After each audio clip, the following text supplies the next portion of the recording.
First of all, I would like to thank all the speakers of these sessions for these stimulating and highly interesting talks. And I will limit myself to only to pick up some of the issues raised by the last session, in the last session. So, and I would like to just, broadly speaking, just to stress how much Warburgian was Professor Darton's contribution indeed, and not only because he traced actually a route, so a Wanderstrasse, but also because it was really a chapter in the history of diffusion and communication and transmission of knowledge.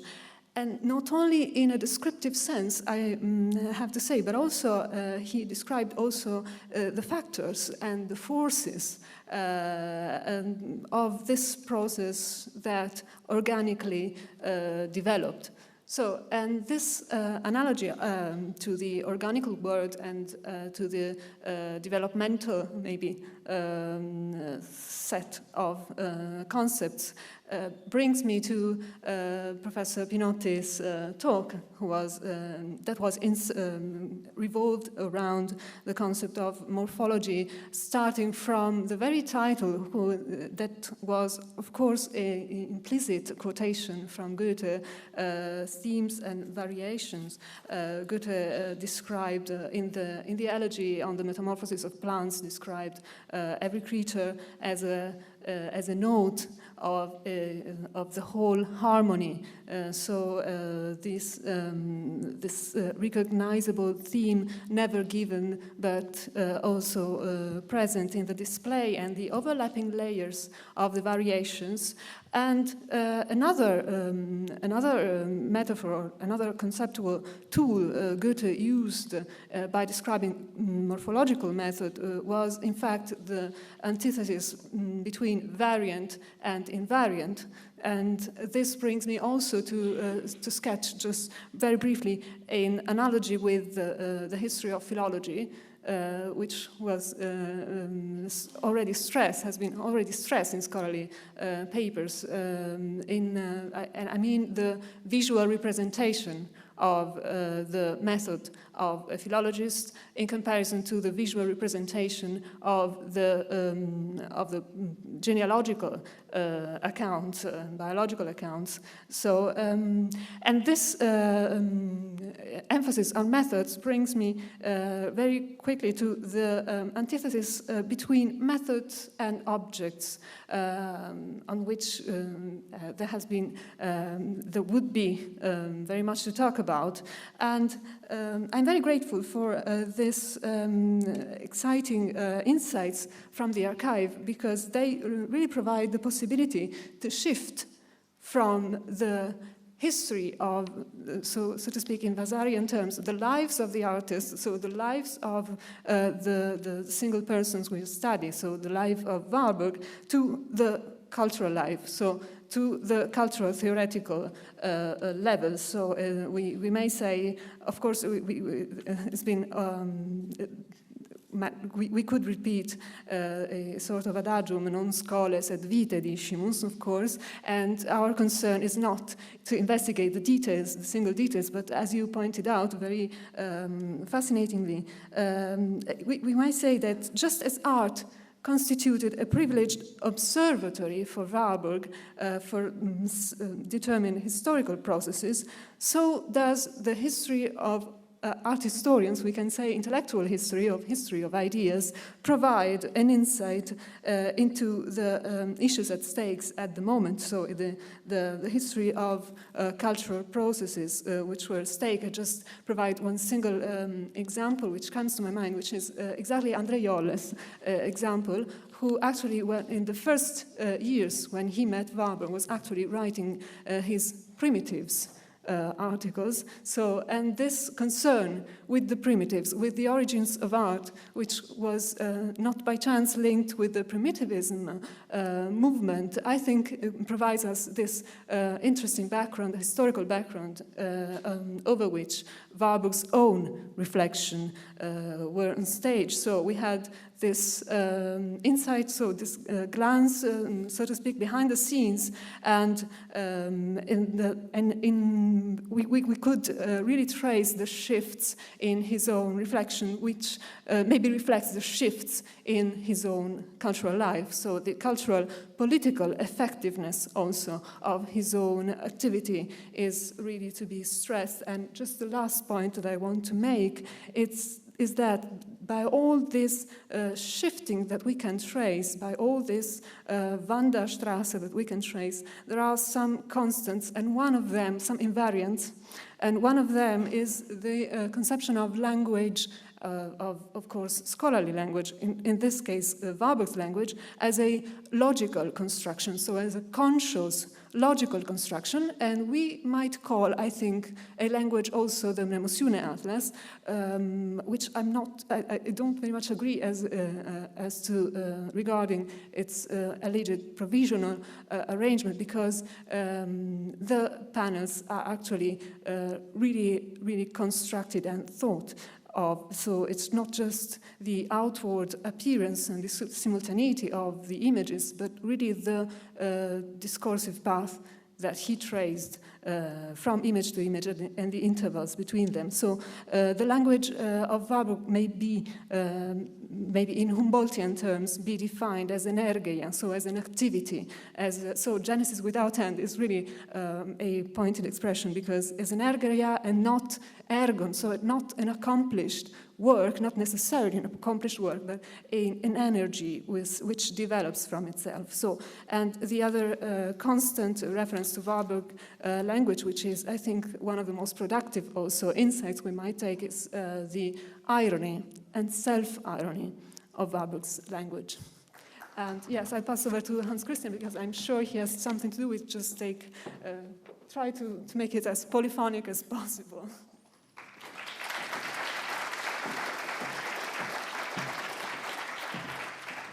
Yes, thank you. I was also quite struck by the many different ways of reading Warburg that we encountered in this afternoon session. Just for example, Andrea Pinotti versus Frank Fernbach, for example. Although both were speaking in Warburg in terms of polarities, but on the one hand side, the idea of a neutral work ground, so to say, as compared to Frank's more say, directed narrative of an animation might be something that we want to discuss. Nevertheless, I think the most fundamental divide in the approaches that we've seen today is the more distant reading and, on the other hand side, a more close reading of Warburg. I wouldn't want to call the first approach a kind of cherry picking, but where we, these classical approaches where we have many quotes over comparatively long periods of time as compared to, say, Claudia's approach that focuses more on a very dense chronological, genealogical, close reading of Warburg's thought. I think this is the point that Philip already made in his response earlier today, namely between either our task of speculatively connecting the dots between the different unsystematic ideals and ideas of Warburg, or whether we should choose a more, say, positivist approach to his work, a more systematic approach. It probably mirrors exactly the speculative and positive interests that are both inherent in Warburg's own work, philology versus empathy, I think it was called earlier today. But where exactly, I think, and that's an interesting question, where is the rupture between the speculative part of Warburg and the more positive one? I think Giovanna's last comment already pointed into that direction. One might think on the first place, well, it's clear, Warburg himself emphasized often enough where and when he is a positivist writer. The Trüffelschweindienst, as he called it, for example, the services of a truffle pig that unearths the many new facts that are then put into use either by himself or by other scholars. Discoveries like the Bottega book that was quoted by Claudia might just be one example for such an, on the first side, undeniably positivist finding of Warburg. Yet, when one looks at his writings, and especially maybe on his published writings and the way he makes sense of these finds, I think it borders very quickly, again, this more speculative approach. I think Claudia quoted it several times, the instances when he makes up narratives that put the several discoveries into a biographical, chronological construction of sense. So at the beginning of Warburg's texts, you normally always have these couple of first paragraphs where he describes where he encountered the problem first.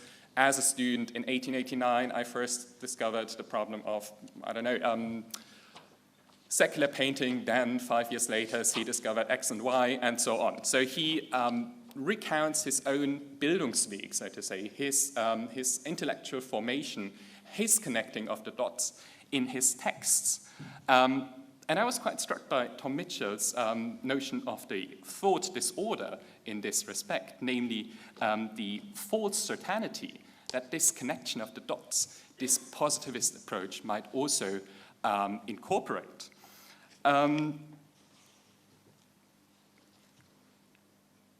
What I want to ask us is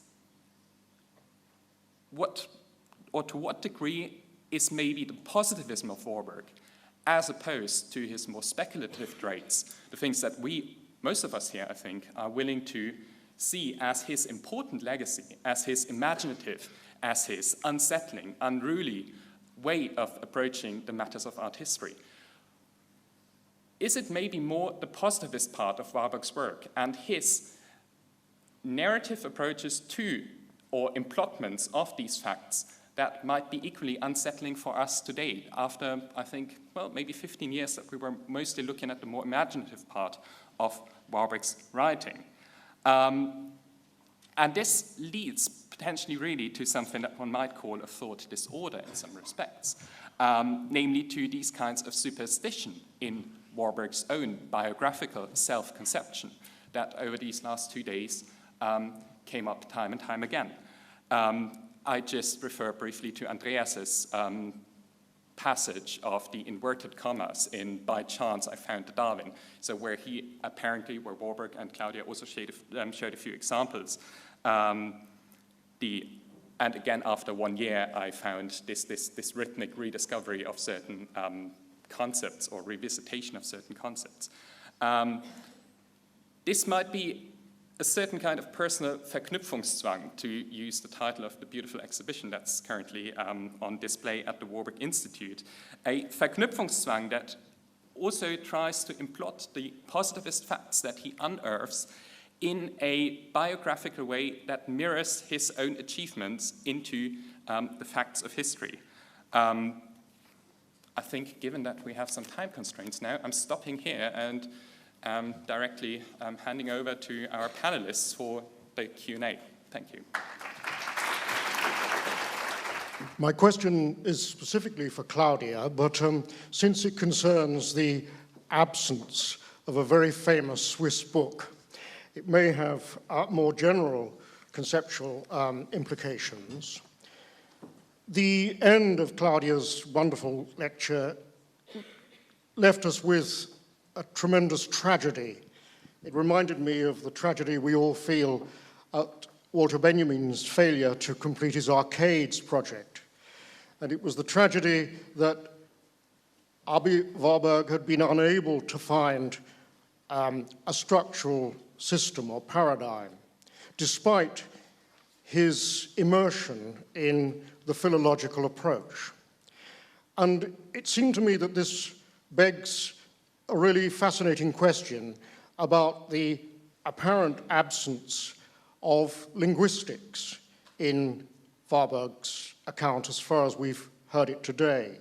My question is prompted by the parallelism that occurred to me, and I'm sure to others all the way through Claudia's talk, between the contemporary development of linguistics. The same preoccupation, for example, with the interaction or the meeting of the diachronic and the synchronic axis. The same preoccupation with the parallelism between memory and repetition, or abstraction was the word you used, and metonymy and metaphor. The eureka moment of the discovery that meaning is a system of differences, and of course, Saussure's great revelation, which is to some extent put in our minds by Giovanni's conclusion there about the logic of language, that I do not speak language, language speaks me. So my question to Claudia is, was Warburg aware of Saussure's 1916 general course in linguistics? And what are the implications of his not being aware of that book if he wasn't, that missing great Swiss book? Thank you, Richard. Actually, I think he wasn't, so the answer is no. But of course, he is sort of, linguistics is one of the methods, or more, but we come back to morphology, like the morphology of linguistics, grammar, is one of the models he tries to apply to, like, his materials. But it's never, like, none of these models he tries to apply is the ultimate solution. So in the end, he also is an eclectic person, like an eclectic scholar in that respect. And of course, there is, in terms of linguistics, probably Usener is not the right name to mention, but in a way, Usener is certainly one of the sources when it comes to kind of looking at language, like the methodologies of seeing, well, Useners vergleichende Religionswissenschaft based on terms rather than images, like linguistic terms, is certainly a model Warburg relies on.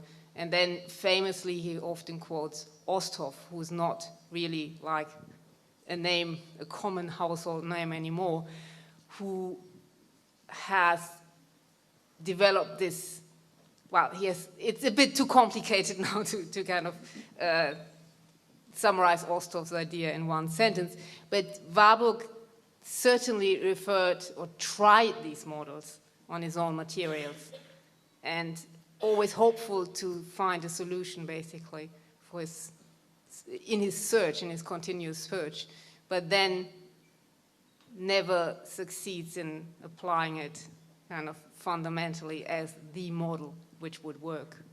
But I didn't want, like, just one sentence.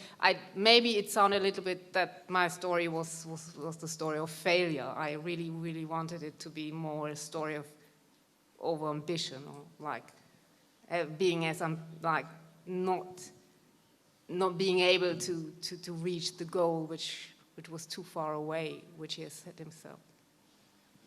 Okay. May I add something? So, yes, I would just add a little detail that Usener may be a source in biological terms. I mean, in the way he was looking at biological models in order to explain the cultural transmission. And in his Sintflutsagen of 1899, he says that images are like myths. He says that images are living forms that, detached from their originary context, possess an autonomous capacity of movement. It was by chance in my notes. Thank you. Okay, this is really not a question, but rather a comment in trying to connect the two talks papers by Andrea Pinotti and Frank Fehrenbach. You were looking for something of a neutral concept, and I think this might be found going back to Goethe's Farbenlehre and the grey. The grey is a mixture of black and white, and it is a mixture of all the colors. If you mix all the colors together, you get grey. So it's the death of color, and yet for Goethe, it's the birth of color, because colors only emerge when light gets Trübung, shadow, grey. So that ambivalence of the grey as a neutral is at the core of the concept of the grey in Goethe. And it's not only a zone of indifference, it's also a zone of abstraction, and it's not, well, there's nothing really grey in nature, and not even in art, as you showed us, because all the monochromes you showed us had some sort of color shading. I don't know if you want to react to that.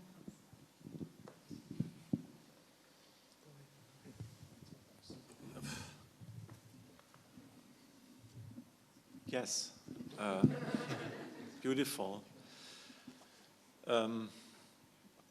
that is probably something that goes also beyond the Aristotelian tradition, which is usually something I'm thinking about, starting with white and black as the latency of all colors. So as if from the opposites, right, something would emerge, so that pure white is already something that would almost necessarily trigger the other colors, but gray is, of course, a much better, would be a better idea, and also much more pertinent or appropriate to describe the phenomenon, the objects.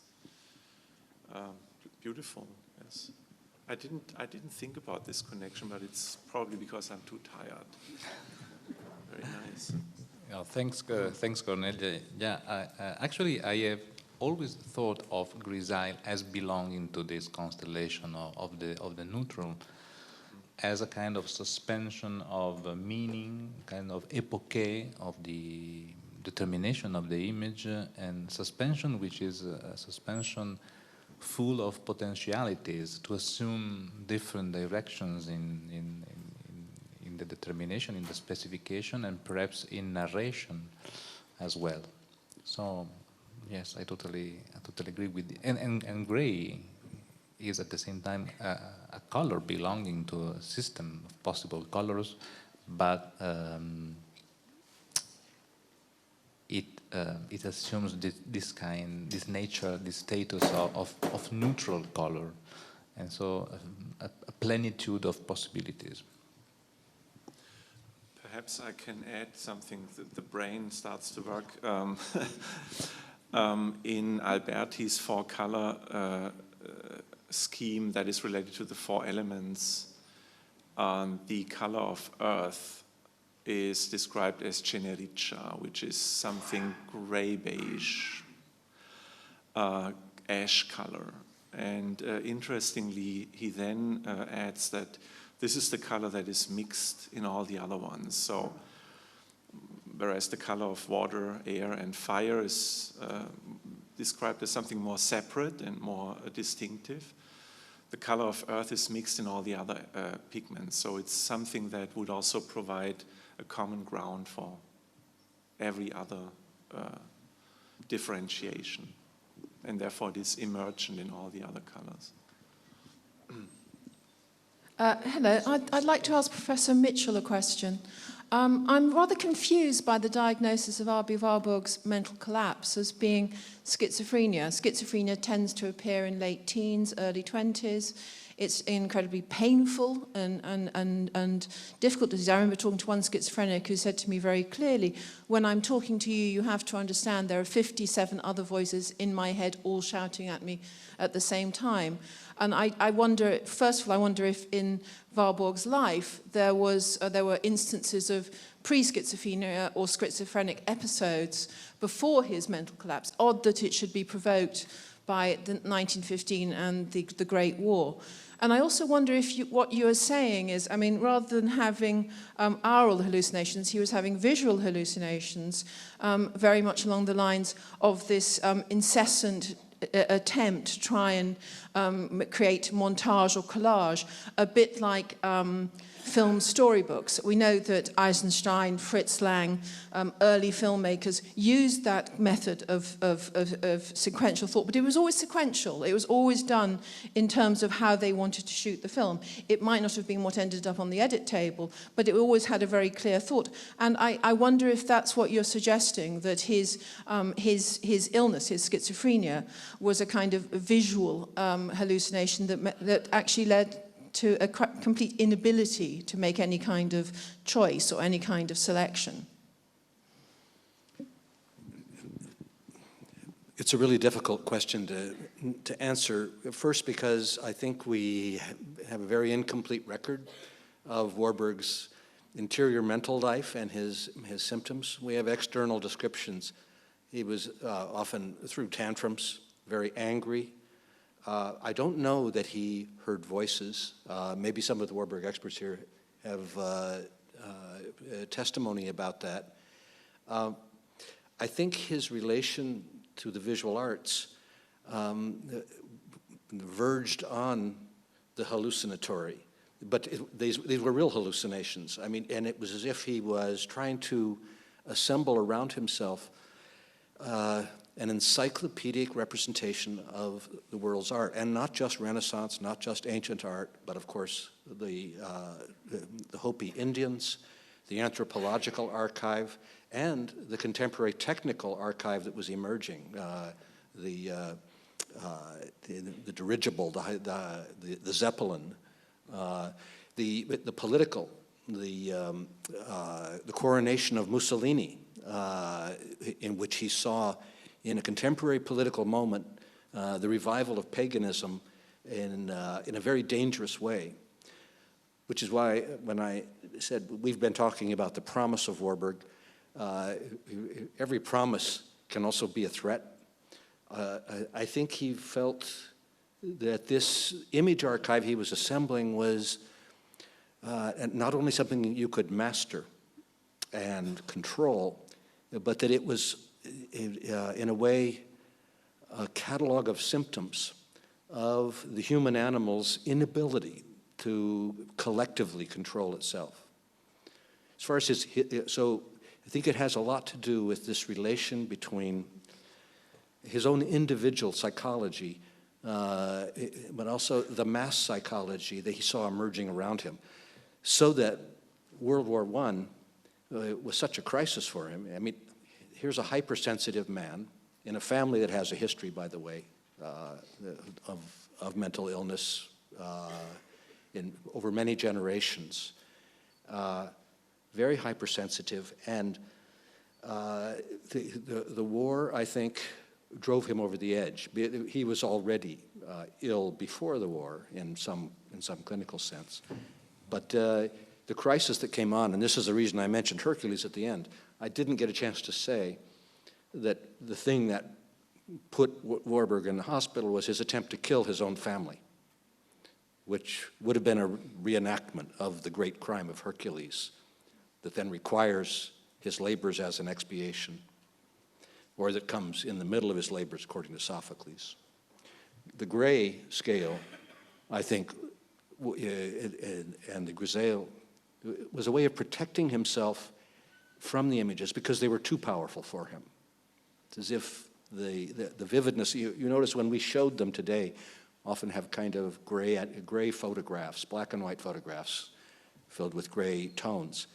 But when the art historians show them, they want to bring them out in color. I think that's why Warburg wanted to defend himself against that. Too powerful. Two more very short questions, I think. One in the back and Thank you. answers, please. I also have a question for Professor Mitchell, and it goes in a similar direction, and maybe it's been partially answered, but it doesn't pertain so much to Warburg's illness as it does to his diagnosis, or as you mentioned before, there were two diagnoses actually. He was diagnosed with schizophrenia or dementia praecox by Binswanger, and then later by Kraepelin with bipolar disorder or manic depressive Mischzustand, so also a gray zone, a mixed state. And the fundamental difference between these two diagnoses was that schizophrenia was considered by his psychiatrists as incurable, whereas the bipolar disorder was curable, or was considered as curable, and Kraepelin also added the comment that his state was durchaus günstig, so by all means positive. And indeed, the serpent ritual lecture came 3 months after Kraepelin's diagnosis, so my question would be whether you would say that the diagnosis or the factor of being diagnosed could be considered as one of these, one of the kind of disciplinary grids that you were talking about, in which Warburg was starting to think, because he was also somewhat incorporating Binswanger's methods of treatment, which was objectifying the sick part of the patient, which arguably Warburg was doing in the serpent ritual by kind of talking about something primordial or something kind of unfathomable, and by objectifying this, or as Claudia Wiedepohl said, the personal fate as objective problem, and thereby applying this quote that you also brought, the overcoming of magic by its own instruments. And he also used the metaphor of the Baron Münchhausen often in this time of kind of pulling yourself out of the abyss by your own hair. And yes, the question is, what is the role of the diagnosis in this context of the disciplinary grids? Well, I think there's a kind of uncanny mirroring between Warburg's own practice of producing a kind of taxonomy of human expressions, especially of extremes of emotion on the one hand, and then himself as a kind of butterfly pinned down by diagnoses. I can tell you, after a long history of living with psychiatry, mental illness, and the function of the diagnosis, that mental illness is a double trauma. The first is the symptoms. You feel terrible, you are depressed, you are manic, or you are having hallucinations. But then the label of the diagnosis, it puts you in the grid of psychiatry, thought disorder, emotional disorder. In some ways, I think the thing I would be interested in, and maybe we'll never know, is beyond those labels, what was the inner experience? And I think maybe what we have to do, one way to get at that, is to think about the Builder Atlas as an expression of Warburg's own inner experience. Again, that's why I think Cassandra, the paranoid prophet, who sees disaster coming, but nobody believes her. Certainly, part of Warburg's break was his fear of anti-Semitism. I take it that his brother Max was completely unafraid. Max didn't want to leave, believed everything would be fine. Warburg, hypersensitive, the seismograph of the soul, sees it all coming and thinks that Max is going to be assassinated. And the eating disorder, we haven't talked about his revulsion against kosher, the dietary laws. And I take it when he was checked into Binswanger's asylum, he weighed, 100 pounds. It was as if he was starving himself. And then finally, what I'm calling the Hercules complex, where Hercules has to master the world, cleanse the world. We saw him defeating the Hydra. I think many of those images in the Builder Atlas are really ways Warburg was struggling with his own inner life, and that's why, again, he had to veil them partly, too powerful. I don't know if that gets at your question, but the last thing I'd say is, what was the Builder Atlas? Was the Builder Atlas a symptom or a therapy? I think if he'd had a Lacanian psychiatrist, if Lacan had analyzed him, he would have said, what's the difference? The symptom is what you live. You are your symptom. Embrace it. And this is why I think he, in the last years of his life, he said, he accepted Binswanger. He said, I am incurable. I am a revenant, a ghost of myself. And art history is, what's his great phrase about art history? Grown-up story, ghost stories. Gespenstergeschichten für Erwachsene, ghost stories for grown-ups. Ghost stories, and he is the ghost. He is the revenant. Thank you. I'm not sure whether we've got time for a very short remark by Kurt Forster. No? Fantastic. Even the better.